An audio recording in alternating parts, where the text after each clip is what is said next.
Junaid Baghdadi রহমাতুল্লাহ আলাইহি কোরআন শরীফ তেলাওয়াত করতেছেন। শাগরিদ ডাকতে বলে, ছাত্র ডাকতে বলে, হযরত ও বিশ্বাস হুজুর, আপনি যে কবরের মধ্যে চলে আসছেন, এরপরে আপনি কেমনে তেলাওয়াত করতেছেন? জুনাইদ ডাকতে বলে, বাবা, যেদিন থেকে আমাকে তোমরা কবরের মধ্যে রেখে গেছো, ওই দিন থেকে আমার আল্লাহ কোরআন শরীফ তিলাওয়াতে লাগায় রাখছে। মুসলমান ভাইরা আমার, যুবক ভাইরা, হযরত জুনাইদ বাগদাদী রাহমাতুল্লাহি আলাইহি কোরআন শরীফ তেলাওয়াত করতেছেন। ছাত্র ডাকতে বলে, হুজুর, আপনি মালিকের কোরআন শরীফ তেলাওয়াত করতেছেন? বলে, হ্যাঁ হুজুর, আমি একটা কথা জিজ্ঞেস করতে চাই। ডাকতে বলে, বাবা, ছাত্ররে ওস্তাদ শাগরিদকে ডাকতে বলে, শাগরিদকে বলো, হুজুর, আপনি যেদিন থেকে কবরের মধ্যে আসছেন, ওই দিন থেকে আপনি কোরআন শরীফ তেলাওয়াত করতেছেন। আপনি মেহেরবানি করে যদি বলতেন, এই কবরের মধ্যে এসে আপনি কতবার কোরআন খতম করেছেন? কবরের মধ্যে এসে কতবার আপনি কোরআন খতম করেছেন? হযরত জুনাইদ বাগদাদী রাহমাতুল্লাহি আলাইহি ডাকতে বলেন, বাবা,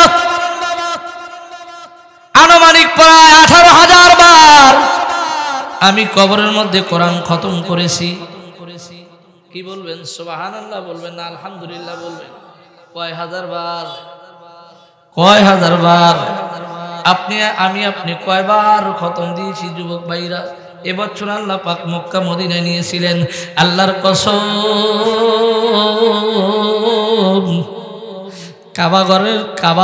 কাবায় ছিলাম আমরা, মক্কায় ছিলাম 35 দিন। যুবক রে, 35 দিনের মধ্যে আমি 3 ওয়াক্ত নামাজ, 2 ওয়াক্ত নামাজ পড়ছি আবু বকর মসজিদে, আর 1 ওয়াক্ত নামাজ একদিন রাস্তার মধ্যে পড়েছিলাম। আর প্রত্যেক ওয়াক্ত নামাজ আমি অধিকাংশ কাবার পাশে দাঁড়ায় দাঁড়ায় নামাজ পড়েছি। যুবক রে, মসজিদে হেরেমের মধ্যে পড়েছি। আমার একটাই নেশা ছিল, আল্লাহর কোরআন যদি একটা অক্ষর তেলাওয়াত করা যায় 1 লক্ষ নেকি দান করেন। আল্লাহর কোরআন যদি একটা খতম করা যায়, আল্লাহ পাক রব্বুল আলামিন 1 লক্ষ খতম করার সব দান করেন। মক্কা এবং মদিনায় 4টা কোরআন খতম করেছি। যুবক ভাইরা, আমার একটাই মাত্র আশা ছিল, আল্লাহ নাম শুনেছি কাবা, কাবা দেখলেই ভালো লাগে, দেখলেই ভালো লাগে। যেই কথা আপনাকে বলতে চাচ্ছি যুবক ভাইরা, আল্লাহর কসম, আল্লাহি বিল্লাহি, 35 দিনের মধ্যে হেরেম শরীফের মধ্যে এবং কাবার মধ্যে একটা মশা আমি পাই নাই যুবক ভাইরা, মাত্র একটা মাছি পাইছিলাম। এই যে আপনি যখন বাতি ধরায় কত রকমের বোকা দেখেন, ওই যে খামের সাথে লাগানো। আল্লাহর কসম,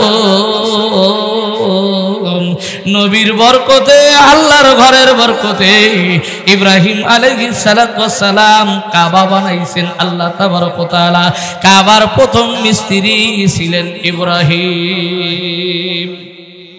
قال النبي صلى الله عليه وسلم أول ما يحاسب به العبد يوم القيامة الصلاة. قال النبي صلى الله عليه وسلم الدعاء هو العبادة. وقال شاعر बुजुर्गों की नहीं हमको जरूरत, बुजुर्गों की नहीं हमको जरूरत, गुलाम अपना बना हमको खुदाया, कलमा ला इलाहा इल्लल्लाह, ला इलाहा। একটু আগা আসে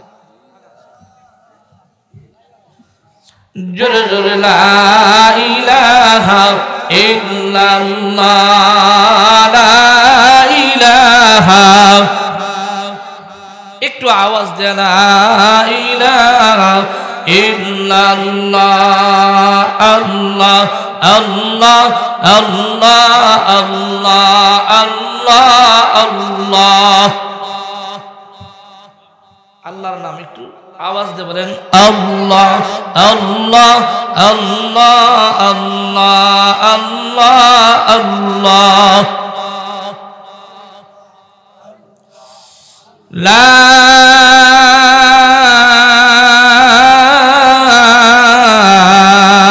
ইলাহা ইল্লাল্লাহু মুহাম্মাদুর রাসূলুল্লাহ সাল্লাল্লাহু আলাইহি ওয়াসাল্লাম। আমি অত্র এলাকার মুরব্বী বাজান এবং যুবক ভাইকে উদারত আহ্বান জানাচ্ছি। আপনারা জানেন আজকে যেই মাহফিল, প্রথম মাহফিল এই মসজিদের জন্য, এই মসজিদের জন্য প্রথম মাহফিল, আর এই চর অঞ্চলেও আজকে প্রথম মাহফিল, মানে প্রতিষ্ঠানের দিক দিয়ে। এই জন্য আমি উদারত আহ্বান জানাচ্ছি, মেহেরবানি করে আমার আম্মা জানেরা, আপনাদের স্বামী অথবা বেটারা যারা বাড়ির মধ্যে গল্প করতেছেন, দেখেন একটা চা স্টলে আর চেয়ে বেশি লোক আছে। আমার সাথে অনেক জায়গায় যায়, আপনারা যে বলছেন এর চেয়ে 3 ডবল মাইক লাগা। আজকে একটা মাহফিল দিলাম টাঙ্গাইল শহরে 7ই ডিসেম্বর। আপনাদের যে অবস্থা দেখতেছি আজকে মসজিদের মাহফিল, তাই হাবিল কাকা বললাম, কাকা মাহফিলের অবস্থা ভালো না। আজকের আমার পরে যিনি 2 জন আলোচক আসতেছেন, এদের জুতা টানার যোগ্যতা আমার নাই। এখন একটা মাহফিল দিয়ে যদি আমরা মাহফিলে না বসি, বাড়িতে গল্প গুজব করি, তাহলে তো কোরআনের সাথে আমাদের বেয়াদবি হচ্ছে। এজন্য আমি চাই যে আপনারা বেয়াদবিমূলক আচরণ না করে মেহেরবানি করে মাহফিলে আসেন। বরকত দেওয়ার মালিক আল্লাহ। আমি আর মাত্র 46 মিনিট কথা বলবো। আমাকে সময় দিয়েছেন 8টা থেকে 9টা, কিন্তু আমি 10 মিনিট পরে আসছি, যে যখনই যাই রাইট 9টায় ছাড়বো ইনশাআল্লাহ। 1 মিনিটও বেশি যাব না। বক্তা আসবেন, ছেড়ে দিব। আমার বন্ধু বড় ভাই আসতেছেন, আপনাদের অত্যন্ত সুপরিচিত ব্যক্তিত্ব হযরত মাওলানা মুফতি রাশিদুল ইসলাম সাহেব দামাত বরকাতুহুম, শিক্ষক শাহপুর মাদ্রাসা। আজকের যিনি আমন্ত্রিত ওলামায়ে কেরামের মধ্যে প্রধান মেহমান, আমাকে অত্যন্ত মহব্বত করে ভালোবাসে, এনার সাথে আমার অনেক প্রোগ্রাম থাকে। আলহাজ হযরত মাওলানা মোহাম্মদ বেলাল হোসেন সাহেব দামাত বরকাতুহুল আলিয়া, আল্লাহ পাক হযরতকে দীর্ঘ হায়াত দান করুক, সকলে বলুন আমিন। আগুরিয়া দক্ষিণ পূর্বপাড়া জামে মসজিদের উন্নতে কল্পে প্রথম বার্ষিক ওয়াজ মাহফিলের আজকের মাহফিলের যিনি সবার মধ্যমণি, আমাদেরও ওস্তাদ, আমাদেরও মুরব্বী আলহাজ হাফেজ মাওলানা মোহাম্মদ আলী সাহেব দামাত বরকাতুহুল আলিয়া, মুহতামিম শাহপুর মাদ্রাসা। আজকের মাহফিলের যিনি প্রধান অতিথি আলহাজ মোহাম্মদ রেজাউল করিম মোল্লা সাহেব শাহপুর। আজকের মাহফিলের যিনি বিশেষ অতিথি আলহাজ মোহাম্মদ বাবু সরকার, বিশিষ্ট ব্যবসায়ী আগুরিয়া। যাই হোক, আজকের আলোচনা বিষয়, আমরা যারা এখানে এসেছি আমাদের একটা জিনিস বুঝতে হবে, ছিলাম কোন জায়গায়, আসলাম কোন জায়গায়, আবার যাব কোন জায়গায়। এটাই আমার মূল। ছিলাম কোন জায়গায়, আসলাম কোন জায়গায়, আবার যাব কোন জায়গায়। হাদিস শরীফের মধ্যে আছেন, পৃথিবীর মধ্যে দুনিয়াতে যে বান্দা যে কাজ করবে, আল্লাহ পাক জান্নাতের মধ্যে তাকদির সেই কাজই বেশি করাবেন। সুবহানাল্লাহ বললেন না? এখন আমার অভ্যাস যদি খারাপ থাকে, আমার অভ্যাস যদি নেশা করা থাকে, আমার অভ্যাস যদি বাজে আড্ডা থাকে, এখন আপনাকে কি জান্নাতের মধ্যেও কি নেশা করাবে? হ্যাঁ, জান্নাতের মধ্যেও তো আল্লাহ পাক মদ খাওয়াবে। দুনিয়ার মধ্যে মদ খাইলে মানুষ টাল মাতাল হয়, জান্নাতের মধ্যে মদ খাইলে টাল মাতাল হবে না। কি হবে না? টাল মাতাল হবে না। আজকে একটা দেখলাম, জিনিসটা আমি টোকাও নিয়ে আসছি, ইরাক থেকে আকসা যাইতেছেন, তার নাম হযরত ইব্রাহিম আলাইহিস সালাম। ইরাক থেকে কোথায় যায়? আকসা। ইরাক থেকে আকসা একটা শহরের নাম, আকসা একটা শহরের নাম, ইরাকও একটা দেশের নাম, আকসাও একটা দেশের নাম বা শহরের নাম। এই ইরাক থেকে আকসা যাবেন, যাওয়ার পথে ইব্রাহিম আলাইহিস সালাতু ওয়াস সালাম দেখতেছেন একটা জায়গায় অনেক লোক। কি লোক? অনেক লোক ইব্রাহিম আলাইহিস সালাতু ওয়াস সালাম ওদেরকে জিজ্ঞাসা করছে, ভাইজান আপনারা এখানে কি জন্য এসেছেন? কয় পিছে কিছু ঘটনা আছে, পিছে কিছু ঘটনা আছে, শুনবেন তো, পিছে কিছু ঘটনা আছে। কি ঘটনা ভাই? ভাই আজকে এখানে বিয়া। কি বিয়া? বরকেরা লোকজন ডাকদা বলে সবাই বর। বিয়া একটা মেয়ে কি কি যদি 50 জন যাত্রী যায়, 50 জনের সাথে কি বিয়ে দেয় নাকি একজনের সাথে? কথা বলেন, একজনের সাথে। ভাই পিছে ঘটনা আছে, এটা বুঝতে পারলাম না, বলেন তো দেখি। আমি যখন ইরাক থেকে আকসা পর্যন্ত যাব, মাঝখানে একটা শহরের মধ্যে যায়, তিনি ক্লান্ত হয়ে গেছেন, হাঁটতে পারতেছেন না, কিন্তু আল্লাহ পাক রব্বুল আলামিন ডাকদা বলেন, বান্দা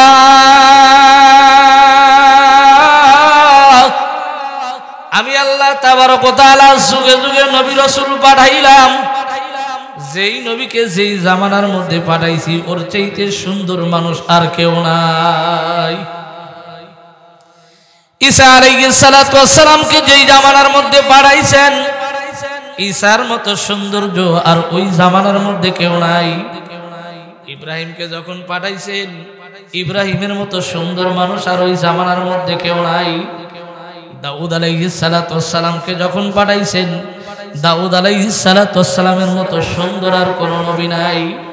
আল্লাহ পাক রব্বে কারীম ডাকদা বলেন, আমার একজন হাবিব আছে, আমার একজন বন্ধু আছে, আমার একজন দোস্ত আছে, তার নাম মুহাম্মাদুর রাসূলুল্লাহ। এই নবীর সাথে দুনিয়ার কোনো তুলনা নাই। এই নবীকে যেই জান্নাতে দেব, ওই জান্নাতের চেয়েও বেশি সুন্দর আমার নবী। সুবহানাল্লাহ বলেন, জান্নাতের চেয়েও সুন্দর। এনার সাথে আর কোনো মেশাল নাই, এনার সাথে কারো মেশাল নাই। ইব্রাহিম আলাইহিস সালাতু ওয়াস সালাম চিন্তা করলেন, আচ্ছা ভাই বললেন কিসে ঘটনা আছে? কি বলে, এই দেশের মধ্যে একজন বাদশা আছে, বাদশার একটাই মাত্র মাইয়া, বাদশার মেয়ের নাম, যুবক ভাইরা কিতাবের মধ্যে লিখছেন বাদশার মেয়ের নাম হলো তার সাহারা। কি নাম? এত সুন্দর চেহারা, অনেক জায়গায় থেকে ঘটকরা কিনে আসে, বর নিয়ে আসে, অনেক জায়গা থেকে দেখার জন্য আসে, কিন্তু সাহারা পছন্দ করে না। সাহারা সারাদিন রাত্রে কাজ, সারাদিন কাজ করে, রাত্রের বেলায় স্বপ্নে দেখে তার মাহবুবা ইব্রাহিম আছে না। আল্লাহর রাসূল বলেন, আল মারউ মা'a মান আহাব্বা, যার সাথে যার মহব্বত তার সাথে তার কিয়ামত, তার সাথে তার হাসর নাসর। সাহারা স্বপ্নে দেখতেছেন এই জামানার মধ্যে একজন নবী আছে, ওই নবী তো ইরাক থেকে যখন আকসা চলে যাবে, মধ্যবর্তী রাস্তা আসবে, কেন আসবে না দেখেন। আল্লাহর নবীর বিবি হযরতে খাদিজাতুল কুবরা রাদিয়াল্লাহু তাআলা আনহা, ইনি স্বপ্নে দেখে আমি যদি রাসূলের সাথে বিয়া হইতো আমার কপাল না কত ধন্য হইতো। আল্লাহ পাক রব্বুল আলামিন হযরত মুহাম্মদুর রাসূলুল্লাহ সাল্লাল্লাহু আলাইহি ওয়াসাল্লামের প্রথম বিবি খাদিজা আল্লাহর কাছে মান্নত করেছেন, আল্লাহ আমার বিয়েটা যদি রাসূলের সাথে হইতো কতই না ভালো হইতো। সাহারাও নিয়ত করে আমার স্বামী যদি ইব্রাহিম হইতো। রাত্রে বেলায় স্বপ্নে দেখে, রাত্রে বেলায় স্বপ্নে দেখে ইব্রাহিম যদি আমার স্বামী হইতো। এ মুসলমান ভাইরা, আমার যুবক ভাইরা, কিতাবের মধ্যে লেখা হয় ইব্রাহিম আলাইহিস সালাতু ওয়াস সালাম যখন যুবক ভাইরা ইরাক থেকে যখন আকসার দিকে যখন মধ্যবর্তী রাস্তা চলে গেলেন, দেখতেছে অনেকগুলো যুবক, কিন্তু বাদশা নামদার চিন্তা করতেছেন অনেকগুলো যুবকরা আমি দেখাইলাম আমার মেয়ে সাহারা পছন্দ করে না, তবে আজকে আমি একটা কাজ করব, সাহারাকেও বলবো আদরের কলিজার টুকরা কন্যাকে ডাকতে বলে মেয়েদের শোনো, আমি একটা বুদ্ধি বাই করলাম। বলে কি বুদ্ধি? আজকে আমি দেখব এলাকার মধ্যে সমস্ত যারা ধনাঢ্য ব্যক্তি, এমপি সাহেবের বেটা, চেয়ারম্যানের বেটা, মেম্বার সাহেবের বেটা, এলাকার মধ্যে যারা ধনাঢ্য ব্যক্তি তাদেরকে দাওয়াত করব, বাড়িতে নিয়ে এসে সুন্দর করে তাদের জন্য খানা পিনার ব্যবস্থা করব। আজকে আমি নিয়াত করলাম বাড়িতে যখন সবাই চলে আসবে, আসার পরে একজন একজন খানা খাবে, তোমাকে দেখাবো যাকে তোমার পছন্দ হয় তেনার সাথে তোমাকে বিবাহ আবদ্ধ করে দিব। আল্লাহর নবী ইব্রাহিম আলাইহিস সালাতু ওয়াস সালাম ইনিও ডাকতে বললেন, ভাইজান এদের পোশাক অত্যন্ত সুন্দর।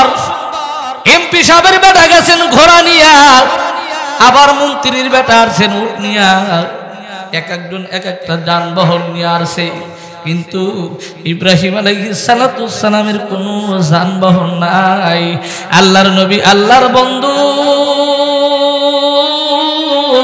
পায়ে হেঁটে যখন ইরাক থেকে আকসার মধ্যবর্তী এলাকায় যখন সমস্ত যুবকরা লাইন ধরছে, যুবকরে এই জায়গায় তোমরা কি জন্য দাঁড়াইলা? বলে এই জায়গায় আজকে বিয়ের অনুষ্ঠান আছে। বলে বর কারা? বলে সবাই বর। ইব্রাহিম আলাইহিস সালাতু ওয়াস সালাম ডাক দেয়, বলে সবাই কোনোদিন বর হতে পারে না।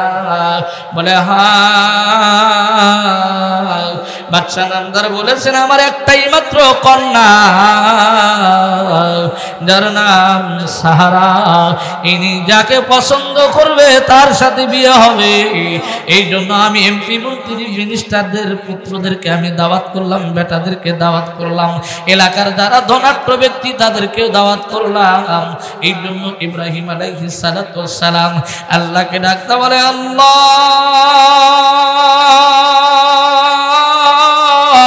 এখানে আমি লামিন দইরা যাই যদি লাগা যায়। এই জন্য আল্লাহ আমার কুতুব আল্লামা রসুলপুরি রহমাতুল্লাহি আলাইহি মাঝে মধ্যে একটা কথা বলতেন, বাবা টিকিট কেন, টিকিট কেন যদি লাগা যায় ডাকতে থাকো, ডাকতে থাকো, যদি লাগা যায়।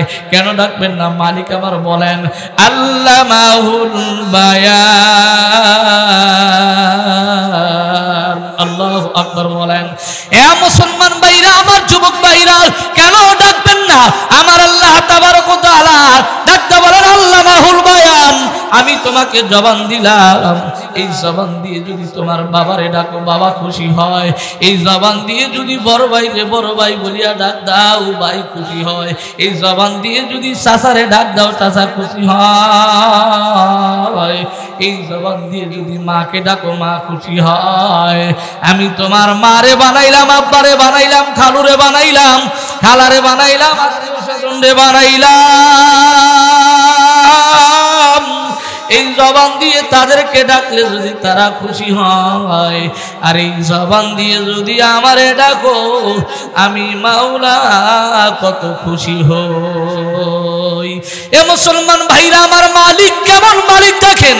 আল্লাহ তাবারক ওয়া তাআলার পয়গম্বর মুহাম্মদুর রাসূলুল্লাহ সাল্লাল্লাহু আলাইহি ওয়াসাল্লাম বয়ান করেন, যুবক রে আজকে আমরা যখন ঘরের মধ্যে ঘুমাইতে যাই, মশার জন্য কি করি? একটা মশারি টানাই, এরপরে একটা কয়েল ধরাও, এরপরে গরমের দিনে আপনার কয়েল জ্বলে, মশারি চলে, এরপরে উপরে একটা হাত পা আপনার একটা ফ্যানও চলে। কি চলে কি চলে না? ফ্যানও চলে, মশারিও আছে নিচে, আবার কয়েল। মশারির ছিদ্রটা কত বড়, কত বড়, কত বড়, খুব বড়। এরপরে মশারির ছিদ্র দিয়া মশা ঢোকে কি ঢোকে না? কথা বলেন, ঢোকে কি ঢোকে না? ভাইজান মারেফত বেশি মাওলার না, বেশি বোঝা লাগবে না। একটা মশা যদি আপনার কানের কাছে যা গুনগুন করে আর ঘুম ভেঙে যায়, আপনি অমনি একটা বড় অ্যান্ড্রয়েড সেট আলো জ্বালান, মশাটা মারতে চান কিন্তু মশা মারতে পারেন না। যুবক রে, আবার যখন আপনি ঘুমায় যান, ঘুমানোর পরে আবার যখন মশাটা কানের কাছে কি করে গুনগুন গুনগুন আওয়াজ করে, যুবক রে আমার আল্লাহ ডাকতে বলে, শোনো ও আমার বান্দা আর বান্দিরা, নবীর উম্মতেরা, আদম নবীর উম্মতের জন্য নয়, ঈসা নবীর উম্মতের জন্য নয়, ইব্রাহিম নবীর উম্মতের জন্য নয়, আখিরি নাবানার পয়গম্বরের উম্মত যখন ঘুমায়, কানের কাছে একজন ফেরেশতা আমি আল্লাহ নিযুক্ত করি, নাকের কাছে একজন ফেরেশতা একজন নিযুক্ত করি। আমার প্রশ্ন হলো, ও চরের মুরব্বী বাজানরা, ও চরের যুবক যুবতীর দল, তোমার নাকের ছিদ্র দিয়া কোনদিন মশা ঢুকলো না? ঢোকে? কথা পায় না। ঢোকে? কানের মধ্যে ঢোকে, হয়তো মাঝে মধ্যে 100 দিনের মধ্যে একটা পিঁপড়া ঢুকতে পারে। যুবক রে আমার আল্লাহ ডাকতে বলে, শোনো ফেরেশতারা আমার বান্দা, ওরা নবীর উম্মত, ওরা যদি ঘুমায় নাকের মধ্যে মশা গেলে ওরা ঠিক থাকতে পারবে না, মস্তিষ্ক নষ্ট হয়ে যাবে। এই জন্য আমার আল্লাহ নাকের কাছে ফেরেশতা সেট করিয়া রাখে, কানের কাছে ফেরেশতা সেট করিয়া রাখে। এ যুবক যুবতীর দল, ও মুরব্বী বাজানরা, যুবক ভাইরা, তুমি যখন ঘুমাও তোমার ঠোঁটের মধ্যে কোনোদিন মশা কামড় দেয় না, হাতের তালুতেও কোনোদিন মশা কামড় দেয়? তোমার ঠোঁটের মধ্যেও কামড় দেয় না, হাতের তালুতেও কোনোদিন কামড় দেয় না। এ যুবক, আল্লাহ তাবারক ওয়া তাআলা বলেন, হাবিবে কিবরিয়া মুহাম্মদুর রাসূলুল্লাহ সাল্লাল্লাহু আলাইহি ওয়াসাল্লাম হাদিসের মধ্যে বলেন, যুবক রে, একজন আল্লাহর ওলির নাম আপনারা সবাই জানেন, শুনেছেন যুবক। ওই আল্লাহর ওলির নাম ছিল জুনাইদ বাগদাদী রাহমাতুল্লাহি আলাইহি। এই আল্লাহর ওলি শাগরেদ নিয়ে বেশি চলাফেরা করতেন, অর্থাৎ ছাত্র নিয়ে একজন সাথে চলাফেরা করতেন। হঠাৎ করে গাড়ি অ্যাক্সিডেন্ট হতেও পারে। আজকের ঘটনা, গতকালকে খেলার জন্য গেছেন, আমার শ্বশুর বাড়ির পাশেই কবরস্থান, বৌরা কেন্দ্রীয় কবরস্থান। আমার ডিগ্রি কলেজ কলেজ মাঠে প্রত্যেক দিন ফুটবল খেলার জন্য আসে, প্রত্যেক দিন ফুটবল খেলার জন্য আসে। ওই রকম সুন্দর যুবক, নেত্রকোনা না কোথায় জানি এক প্লেয়ার ভাড়া হিসাবে গেছে খেলার জন্য। আজকে আসার সময় তাকের সাথে চাপা লেগে, ইন্না লিল্লাহি ওয়া ইন্না ইলাইহি রাজিউন। মৃত্যুটা কোন জায়গায় যা হইল একটু চিন্তা করেছেন? যে একটা কাজ হারাম কাজের জন্য গেছেন, আটুবাই করে হাঁটা হলো কার হারাম, আটুর উপরে কাপড় তোলাও হারাম, কবিরা গুনাহ। তাহলে আপনি কবিরা গুনাহ অবস্থায় যদি মারা যান, আপনার অবস্থা কি হইতে পারে? জুনাইদ বাগদাদী রাহমাতুল্লাহি আলাইহি ইন্তেকাল করেছেন। শাগরেদ স্বপ্নে দেখতেছে, জুনাইদ বাগদাদী রাহমাতুল্লাহি আলাইহি মালিকের কোরআন তেলাওয়াত করতেছে। সুবহানাল্লাহ বলেন।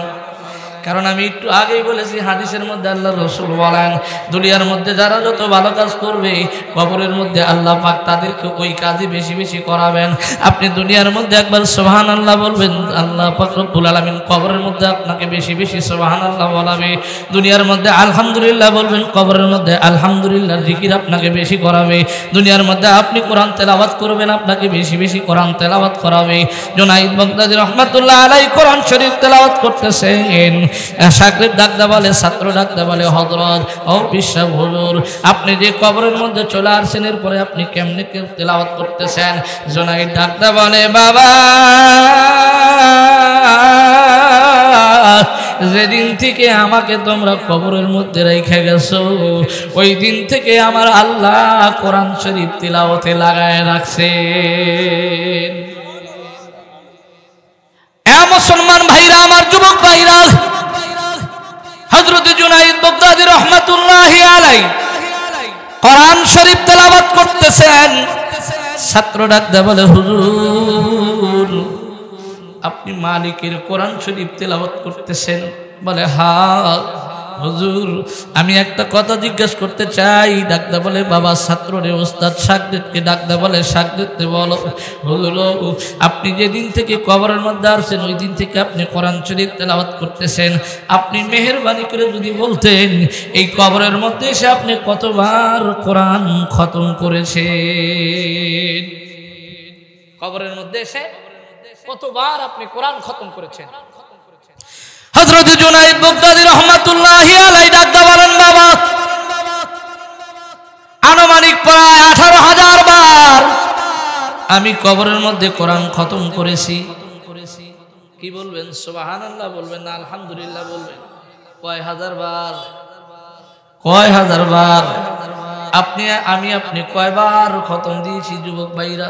এবছর আল্লাহ পাক মক্কা মদিনায় নিয়েছিলেন, আল্লাহর কসম কাবা ঘরের কাবায় ছিলাম আমরা, মক্কায় ছিলাম 35 দিন।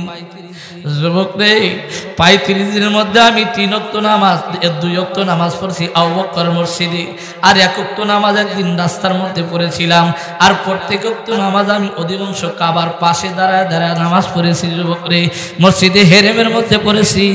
আমার একটাই নেশা ছিল, আল্লাহর কোরআন যদি একটা অক্ষর তেলাওয়াত করা যায় 1 লক্ষ নেকি দান করেন। আল্লাহর কোরআন যদি একটা খতম করা যায় আল্লাহ পাক রব্বুল আলামিন 1 লক্ষ খতম করার সব দান করেন। মক্কা এবং মদিনায় 4টা কোরআন খতম করেছি যুবক ভাইরা। আমার একটাই মাত্র আশা ছিল আল্লাহ নাম শুনেছি কাবা, কাবা দেখলেই ভালো লাগে, দেখলেই ভালো লাগে। যেই কথা আপনাকে বলতে চাচ্ছি যুবক ভাইরা, আল্লাহর কসম আল্লাহি বিল্লাহি 35 দিনের মধ্যে হেরেম শরীফের মধ্যে এবং কাবার মধ্যে একটা মশা আমি পাই নাই যুবক ভাইরা, মাত্র একটা মাছি পাইছিলাম। এই যে আপনি যখন বাতি ধরায় কত রকমের বোকা দেখেন, ওই যে খামের সাথে লাগানো, আল্লাহর কসম নবীর বরকতে, আল্লাহর ঘরের বরকতে ইব্রাহিম আলাইহিস সালাতু ওয়াস সালাম কাবা বানাইছেন আল্লাহ তাবারক ওয়া তাআলা। কাবার প্রথম মিস্ত্রি ছিলেন ইব্রাহিম। কাবা ঘরের প্রথম মিস্ত্রি কে? জোরে বলেন কে? হযরত ইব্রাহিম আলাইহিস সালাতু ওয়াস সালামের বিয়া দাঁড়ায় কিন্তু আছে। বড় লোকের বেটা আছেন, ব্যারিস্টারের বেটা আছেন, এমপির বেটা আছেন, মন্ত্রীরও বেটা আছে। এলাকার মধ্যে যারা ধনাঢ্য ব্যক্তি তাদের কেউ দাওয়াত দিয়েছে, কারণ মেয়েকে যতগুলো বর দেখায় কোনো বরকেই পছন্দ করে না, কারণ মেয়ে স্বপ্নে দেখে ইব্রাহিম। মেয়ের টার্গেট কি? আমার স্বামী হবে হযরত ইব্রাহিম আলাইহিস সালাতু ওয়াস সালাম, তাকে ছাড়া আমি কাউকে বিয়ে করব না। সুবহানাল্লাহ, সুবহানাল্লাহ। একটা মশা নাই, একটা মাছি নাই। হযরত জুনাইদ বাগদাদী রাহমাতুল্লাহি আলাইহি যখন বললেন আমি প্রায় 18,000 বার কোরআন শরীফ খতম করেছি, শাগরেদ ছাত্র ডাকদা বললেন, শাগরেদ ডাকদা বলে সুবহানাল্লাহ আলহামদুলিল্লাহ। আলহামদুলিল্লাহ মানে আল্লাহ আপনি কত পবিত্র, আপনার প্রশংসা করতেছি। যুবক রে ছাত্র যখন প্রশংসা করেছেন, জুনাইদ বাগদাদী রাহমাতুল্লাহ আলাইহি কবর থেকেই কবর জকরতেই জুর জুর জুর জুর করে চোখের পানি ফালাইতেছে। ছাত্র ডাকতে বলে হুজুর দুনিয়ার মধ্যেও কাঁদছেন, আপনি কবরের মধ্যেও আপনি কি জন্য কান্দেন বুঝে তো আসতেছে না। বাবা আমি কবরের মধ্যে এসে আলমে বরজাত থেকে আলমে আরাহা পর্যন্ত পৌঁছা গেছি, কিন্তু আমি যত তেলাওয়াত করি আমার আমলনামায় কোনো নেকি লেখা হয় না, আমি কোনো সওয়াব পাই না। তুমি যে একবার সুবহানাল্লাহ বলছো, আমার 18,000 বার কোরআন শরীফ খতম করার কথা শুনিয়া তোমার একবার সুবহানাল্লাহর নেকি আমারে দিয়া যাও, আর আমার 18,000 কোরআন খতম তুমি নিয়ে যাও। চিন্তা করছেন? 18,000 কোরআন শরীফের খতম তুমি নিয়ে যাও, আর একবার সুবহানাল্লাহ বলছো, ওই নেকি আমাকে। শাগরেদ আশ্চর্য হয়ে গেলেন, হুজুর একটা করে অক্ষর তেলাওয়াত করলে আল্লাহ পাক কমসে কম 10টা করে নেকি দান করেন। অন্য একটা কিতাবের মধ্যে আছে 100 করে নেকি দেওয়া হয়, আর একটা কিতাবের মধ্যে আছে 500 করে নেকি দেওয়া হয়। আমার এক ওস্তাদ বলতেন, বাবা শেখা অবস্থায় যদি শিখতে থাকে একটা করে হরবে, আমার আল্লাহ কমসে কম 1000 করে নেকি দেয়। এই জন্য আমার সাথে বলেন বিসমিল্লাহির রহমানির রহিম। লা তাখুযুহু সিনাতুন ওয়ালা নাওম। আল্লাহু আকবার বলেন। এই আয়াতের মধ্যে বলেন আল্লাহর ঘুম নাই, আল্লাহর জিমানি নাই, আল্লাহর বেটা পুত্র কিচ্ছু নাই। ওই আল্লাহকে ডাকা দরকার আছে না নাই? যেমন জুনাইদ বাগদাদী রহমাতুল্লাহি আলাইহি ডাকতে বলেন, বাবা তোর একবার সুবহানাল্লাহর নেকি দিয়ে যাও। বলে আমার সুবহানাল্লাহর নেকি কত হুজুর আপনি বলবেন না? বলে শোনো, আমাকে আল্লাহ রাব্বুল আলামিন ইন্তেকালের পরে যখন আমাকে তোমরা কবরে রেখে গেছো, যুবক রে আল্লাহর কসম দিলে ভুল হবে না, সকাল এবং সন্ধ্যায় রাত্রি 2টা 3টার সময় অনেক সময় কবরের পাশ দিয়ে ফিরি। আল্লাহর কসম কোনোদিন আমার গাড়ি 40-এর উপর টান থাকে না। আমার কবরস্থানের পাশে আসলে এমনি যেন গাড়ি কেমন যেন থামিয়া যায়। এ যুবক যুবতীর দল, ও আগুরিয়ার চরের মারা রে, ও এলাকার আম্মা জানেরা, আমার মাইকের আওয়াজ যতদূর পর্যন্ত যায়, আমার আল্লাহ এই জন্যই বলছেন আল্লাহ মাহুল বায়ান। আমার আল্লাহ এত সুন্দর জবান দিল, তোমাকে আমাকে বোবা বানাই নাই, তোমাকে আমাকে ন্যাংরা বানাই নাই, তোমাকে আমাকে আল্লাহ পাক খোরা বানাই নাই। আল্লাহ পাক এত সুন্দর 2টা হাত দিল, এত সুন্দর জবান দিল। এই জবান দিয়া মালিকরে ডাকা দরকার আছে না না? জুনাইদ বাগদাদী রহমাতুল্লাহি আলাইহি ডাকতে বলেন, বাবা সাগরেদ একবার সুবহানাল্লাহ বলছে তো আমি আমার চর্মচক্ষু দিয়ে দেখতে পারতেছি আসমান এবং জমিনের মধ্যে যত ফাঁকা জায়গা আছে, একবার সুবহানাল্লাহ বলার দ্বারা আমার আল্লাহ আসমান এবং জমিনের মধ্যে যত ফাঁকা জায়গা আছে সব ফাঁকা জায়গাগুলো নেকি দিয়া ভরপুর আল্লাহ করে দিছে। এই জন্য বলেন তো সুবহানাল্লাহ বলা দরকার আছে না নাই? জিকির করা দরকার আছে না নাই? আল্লাহর নবী মুহাম্মদুর রাসূলুল্লাহ সাল্লাল্লাহু আলাইহি ওয়াসাল্লাম যুবক রে, হযরত খাদিজাতুল কুবরা রাদিয়াল্লাহু তাআলা আনহা, পৃথিবীর মধ্যে 3টা কবরে আযাব হয় না, কিয়ামত পর্যন্ত আল্লাহ পাক আযাব দিবেন না। আল্লাহ পাক যেদিন বিচার করবেন ওদিন আযাব দিবেন না। 1 নাম্বার হলো কারিয়াজুল জান্নাত। এ যুবক যুবতীর দল, রিয়াজুল জান্নাত বলা হয় যেই ঘরের মধ্যে হযরত আয়েশা রাদিয়াল্লাহু তাআলা আনহা বসবাস করতেন। যুবক রে, আমার নবীর কবরটা, আমার নবীর রওজা মোবারক হযরত আয়েশা যেই ঘরের মধ্যে থাকতেন, ওই ঘরের মধ্যে ওইটাকেই বলা হয় রিয়াজুল জান্নাত। এর পাশেই হলো কার আসহাবে সুফফা। আল্লাহর রাসূল যেই জায়গায় ইমামতি করলেন ওই জায়গাটা এখন পর্যন্ত আছে। আজ থেকে 1400 বছর আগে রাসূল যেই জায়গায় দাঁড়াইতো,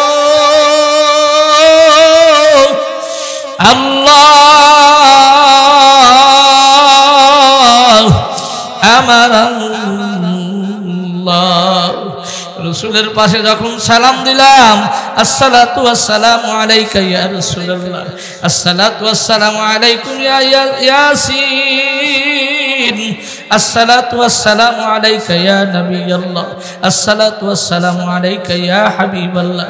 আল্লাহর রাসূলের কবরের পাশে যখন সালাম দেওয়া যায়, আমার নবী তো মরে নাই, আমার নবী সশরীরে জিন্দা রূহনি আমার নবী কবরের মধ্যে আছেন। এ যুবক যুবতীর দল, এখনো আমার নবী উম্মতের নিগার পাগল। হযরত ইব্রাহিম আলাইহিস সালাতু ওয়াস সালাম ইনি যখন যাইতেছেন যাওয়ার পরে যখন সব যুবক লাইন দিছে, যুবক রে কি চাও আজকে? সবাই আমরা বিয়ে করার জন্য আসি, বর সবাই।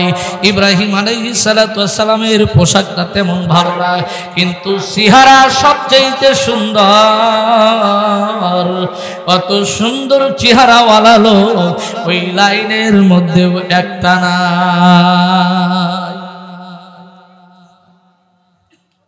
মুসলমান ভাইরা, আমার যুবক ভাইরা, একটু দিলের কান্না শুনবেন। অল্প কিছুক্ষণের মধ্যেই আমার দোস্ত বন্ধুবার হযরত মাওলানা মুফতি রাশিদুল ইসলাম এসে যাবে। এই জন্য শোনেন, আমরা যারা রাস্তার মধ্যে ঘোরাফেরা করতেছি মেহেরবানি করে একটু মাহফিলের মধ্যে বসা যায়। কারণ মাহফিলটা যদি আপনার বিরুদ্ধে আসরের ময়দানে মামলা দায়ের করে তাহলে কিন্তু উপায় নাই। কারণ কবরের মধ্যে কোনো কিছুর পরিচয় থাকবে না, এই কবরের মধ্যে একমাত্র কোরআনের পরিচয় থাকবে, আপনার নামাজের পরিচয় থাকবে, রমজান মাসের রোজার পরিচয় থাকবে, যাকাত দিয়েছেন, টাকা হয়েছে, যাকাত দিয়েছেন, দান খয়রাত করছেন, এটা আপনার কবরে যা আপনার জন্য সুপারিশ করবে। এই যুবক যুবতীর দল হযরত ইব্রাহিম আলাইহিস সালাতু ওয়াস সালাম যখন সবার পিছনে দাঁড়ায়, যুবক রে, ব্যারিস্টার এমপি মন্ত্রীর বেটারা বলে তোমার এখানে কাজ হবে না, এখান থেকে চলে যাও। কারণ আমরা ঘোড়া নিয়ে আসলাম, উট নিয়ে আসলাম, দুম্বা নিয়ে আসলাম, ইত্যাদি যানবাহন, কেউ মাইকো নিয়ে আসছে, কেউ প্রাইভেট কার, কেউ হাইস নিয়ে আসছেন।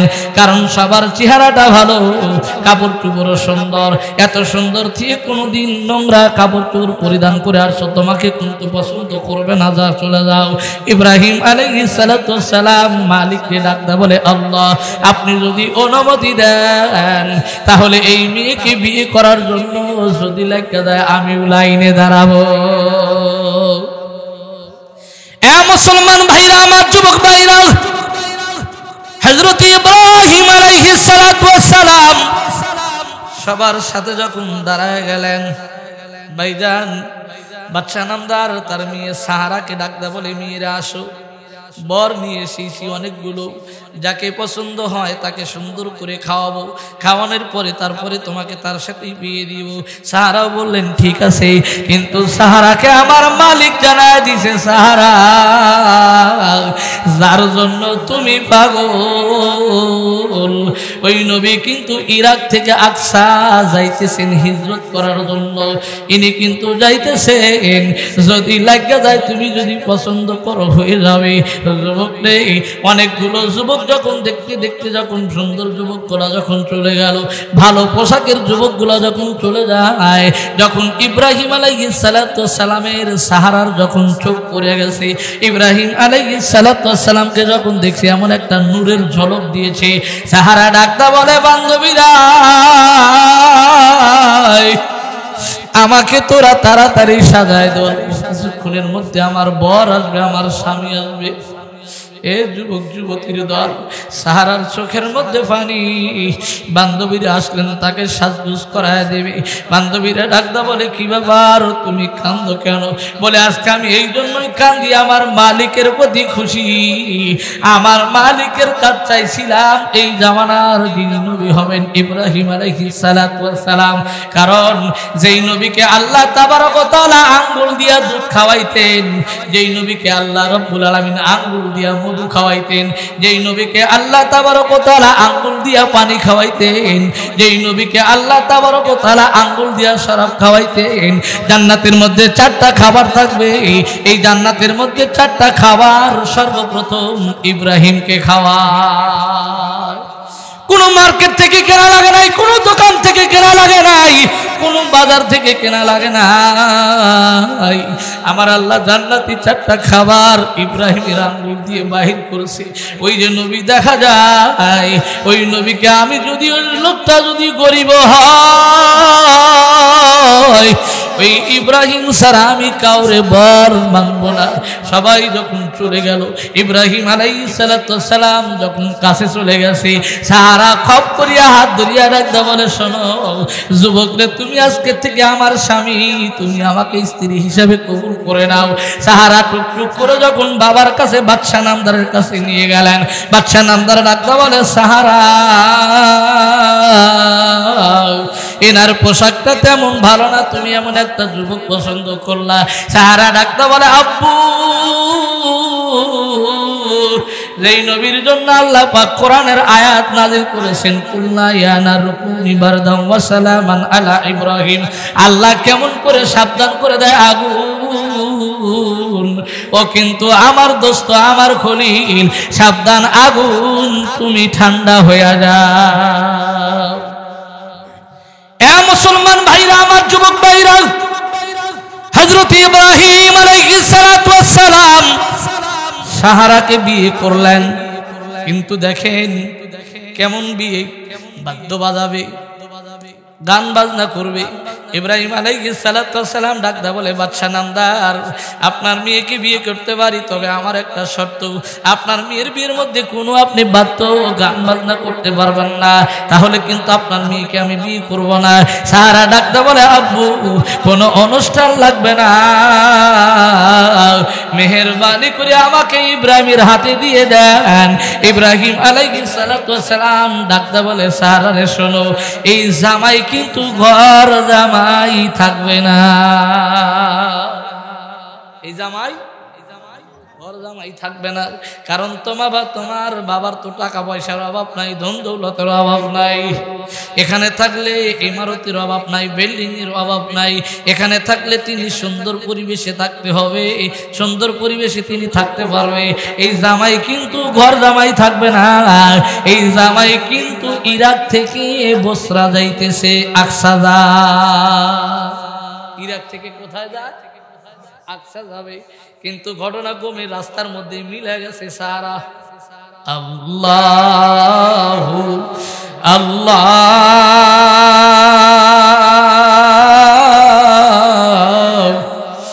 আল্লাহু আল্লাহ। একটু ডাক দিয়েই দেখেন না আমার মাওলার ডাকের মধ্যে কি মজা। এ যুবক যুবতীর দল, ইব্রাহিম আলাইহিস সালাতু ওয়াস সালামকে উল্লেখ করে বলেন, বাদশা নামদার, সাহারারে জামাই কিন্তু ঘর জামাই থাকবে না। বাবা, আমার ঘর জামাই থাকা লাগবে না। হাসরের ময়দানে আল্লাহর কাছে এতটুকু বলতে পারবো, আমার নবী ছিল আল্লাহর খলিল, আকে লুৎফে খেসরা ইজহারে কার, বা খলিল আসনারে রাগুল জারে কার। যে আল্লাহ তাবারক ওয়া তাআলা আগুনকে আল্লাহ পাক এত সুন্দর কুণ্ড বানাইছিলেন, ইব্রাহিম আলাইহিস সালাতু ওয়াস সালামকে এত প্রজ্বলিত আগুনের মধ্যে নামায় দিছিল। যুবক রে, কিতাবের মধ্যে লেখা হয় যেই শেকল দিয়ে ইব্রাহিমের পিঠের মধ্যে বাঁধা ছিল, আল্লাহ আল্লাহ আল্লাহ, আমার আল্লাহ যদি কাউরে বাঁচায়, পৃথিবীর কোন মানুষ ক্ষতি করতে পারে? জোরে বলেন, আরেকটু জোরে বলেন। যুবকরে কেউ ক্ষতি করতে পারে না। কেনই বা আর মালিককে ডাকবেন না? কেনই বা আল্লাহরে ডাকবেন না? কেনই বা আল্লাহর ঘরকে আপনি ভালোবাসবেন না? কেনই বা আপনি নবীর মাদ্রাসা ভালোবাসবেন না? ওলামায়ে কেরামের সাথে সম্পর্ক ভালো রাখবেন, মাদ্রাসার ছাত্রদের সাথে সম্পর্ক ভালো রাখবেন, আল্লাহর ঘর মসজিদের সাথে সম্পর্ক ভালো রাখবেন। আপনার বন্ধু বান্ধবের সাথে আপনার দ্বন্দ্ব থাকতে পারে, মারামারি কাটাকাটি হানাহানি থাকতে পারে, কিন্তু আল্লাহর ঘর মসজিদ, কিয়ামতের ময়দানে মসজিদ আপনার জন্য সুপারিশ করবে। আল্লাহ, তোমরা এই বান্দাকে জাহান্নামে দিও না। কেন দেব না? আল্লাহ, তোমার ঘর বাইতুল্লাহ, তোমার ঘর হলো কার কাবা, কাবার ঘরের একটা অংশ হইতে এই মসজিদরা, এই মসজিদের সাথে তোমার বান্দা 5 বার যাতায়াত করতো, সম্পর্ক রাখতো। যে যখন এখান দিয়ে যাইতো মসজিদকে দেখা মনে মনে ভাবতো, আল্লাহ কোন সময় যেন আসরের নামাজের আজান হবে, কোন সময় যেন মাগরিবের নামাজের আজান হবে। এই জন্যই জবান দিয়ে মালিকের প্রশংসা করা দরকার কি দরকার না? এ মুসলমান ভাইরা, আমার যুবক ভাইরা, ইব্রাহিম আলাইহিস সালাতু ওয়াস সালাম বিবি যখন সাহারাকে নিয়ে যায়, নিয়ে যখন যাইতেছেন তো যাইতেছে, কত ইব্রাহিমকে কত কষ্ট দিয়েছে। যুবকরে, আল্লাহ পাক রব্বুল আলামিন ডাকদা বলেন, শোনো, নবীদের সাথে তোমরা কোনোদিন খারাপ মন্তব্য করবা না। আল্লাহর রাসূল আখিরি জামানার পয়গম্বর মুহাম্মদ রাসূলুল্লাহ, আমি আপনাদেরকে যেই কথা বলতে চেয়েছিলাম, পৃথিবীর মধ্যে 3টা কবরে আযাব হয় না। 1 নাম্বার হলো কার রিয়াজুল জান্নাত, 2 নাম্বার হলো কার জান্নাতুল বাকি, 3 নাম্বার হলো কার জান্নাতুল মাওয়া। জান্নাতুল মাওয়াটা হলো কার আপনার হলো কার মক্কায়। কোথায়? জান্নাতুল মাওয়া মক্কায়, অর্থাৎ রসুলের যেখানে জন্ম, রসুলের যেই জায়গায় জন্ম, ওর পাশেই হলো কার একটা বিশাল পাহাড়। ওই পাহাড়ের উপরে যদি একটা মানুষ চড়ে তাহলে একটা বকরির মতো দেখা যায়। ওই পাহাড়ে উঠে আল্লাহর রাসূল চণ্ডকে দুখণ্ড করেছিলেন। যুবক ভাইরা, এ যুবক যুবতীর দল, আগে হলো কার কাবা, এরপরে হলো কার আপনার হেরেম শরীফ, এরপরে হলো কার আপনার সাফা এবং মারওয়া, এরপরে হলো কার আবু জেহেলের বাড়ি, এরপরে হলো কার আমার আপনার পয়গম্বর মুহাম্মদ রাসূলুল্লাহ সাল্লাল্লাহু আলাইহি ওয়াসাল্লামের বাড়ি। যুবক রে, আল্লাহর রাসূল যেই কিতাবগুলো পড়তেন এই কিতাবগুলো এখনো তার ওই হুজরাখানার মধ্যে আছে, এখনো তার ওই রুমের মধ্যে কিতাবগুলো রয়েছে। এ যুবক যুবতীর দাল দিলের কান্দা শুনবা, আল্লাহর ঘর দেখলে যে কি মজা, দেখলেই ভালো লাগে, দেখলেই ভালো লাগে। বুখারী শরীফের একটা হাসিয়ার মধ্যে টিকার মধ্যে লেখছেন, আল্লাহর কোন বান্দা যদি জর্জরিত গুনাহ নিয়ে যদি কাবা ঘর একবার এই অন্তর চক্ষু দিয়ে দেখে, দুনিয়ার মধ্যে একটা মোম ধরাইলে মোমটা দেখবেন আগুনে কিন্তু উড়িয়া যায়, কিন্তু ধোঁয়া কোন জায়গায় যায় কিন্তু কোনো কিছু দেখা যায় না। হাদিসের মধ্যে বলা হয় আল্লাহর কোন বান্দা যদি গুনাহ নিয়ে জর্জরিত যায়, কাবা ঘর দেখার মাত্র অটোমেটিক তার মোমের মতো গইলা যায়। এই জন্য নিয়াত করেন আল্লাহ যেন সবাইকে কাবা ঘর জিয়ারত করায়, আল্লাহ যেন সবাইকে মক্কা এবং মদিনা আল্লাহ পাক এই চক্ষু দিয়ে দেখার মতো আল্লাহ অর্থ সম্পদ বাড়ায় দেয়। এ যুবক যুবতীর দল, আমি সাফা মারার মধ্যে যুবক ভাইরা কোনোদিন একটা মাছি দেখি নাই, কোনোদিন একটা মশা দেখি নাই, কোনোদিন একটা পোকা দেখি নাই, একটা পোকা আমার নজরে পড়ে নাই সাফা এবং মারওয়ার মধ্যে। এ যুবক যুবতীর দল, পয়গম্বর আমার কেমনে হাঁটতেন, পয়গম্বর আবার কেমনে হাঁটতেন। আমাদের যেদিন মক্কা থেকে যেদিন মদিনায় নিয়ে যাবেন যুবক ভাইরা, ওই মদিনা এবং মক্কার ওই দেশের মধ্যে আপনার সৌদি আরব যে গাড়িগুলো প্রায় 100 টান থাকে, 120 টান থাকে, 100-র নিচে কোনো টান নাই। যাইতে যাইতে আমাদের মাজা ব্যথা ডাক্তার বললাম ড্রাইভার সাহেব একটু কি দাঁড়ান যাবে না, দাঁড়ালেন, জিরাইলাম। আমার প্রশ্ন হলো আমার নবী যখন মক্কা থেকে যখন মদিনার দিকে হিজরত করে যাইতেন যুবক রে, ওই সময় গাড়ি ছিল না, ওই সময় বড় একটা প্রাইভেট কার ছিল না, ওই সময় ওই রকম কোনো যানবাহন ছিল না। আমার নবী 3 থেকে 450 মাইল কেমনে হাইটা গেলেন। রাস্তা গাড়ি দিয়ে ফুরায় না, মাজা ব্যথা হয়ে যায়, তাও এসি ছাড়া কোনো গাড়ি নাই, এসি ছাড়া কোনো রুম নাই। যুবক যুবতীর দল, জুনাইদ বাগদাদী রাহমাতুল্লাহি আলাইহি ডাকতে বলেন, এ বাবা একবার সুবহানাল্লাহর নেকিটা দিয়ে যাও। কয়বার সুবহানাল্লাহ? আজকে প্রতিজ্ঞা করে যান, কমসে কম দিনের মধ্যে 100 বার সুবহানাল্লাহ, 100 বার আলহামদুলিল্লাহ, 100 বার আল্লাহু আকবার। এই বলে আমার সংক্ষিপ্ত আলোচনা আমি এখানে শেষ করছি। আলহামদুলিল্লাহ। এ পর্যায়ে আপনাদের সম্মুখে